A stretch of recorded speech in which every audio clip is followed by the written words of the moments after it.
but it's okay. I said I'm trying to pull up on ya, I'm headed that way, and I'm like, why you trying?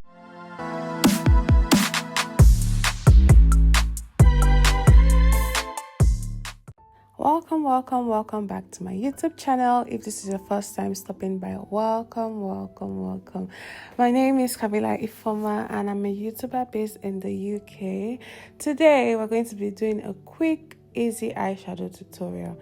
We're just going to be needing 3 eyeshadow shades, which is the white one, the dark brown, and the black eyeshadow shade. I like to start off my eyeshadow primer, then I go in with my eyeshadow. In this video, you'll be seeing how I blend in all these eyeshadow products together.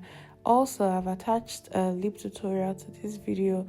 If you want something nude, this is the perfect nude combo lipstick to do. It's almost that time of the year where students graduate, and this look is an inspiration look for your graduation day. So yeah, I'm just going to leave you to watch this video now. I'll be in the comment section for any questions you have for me.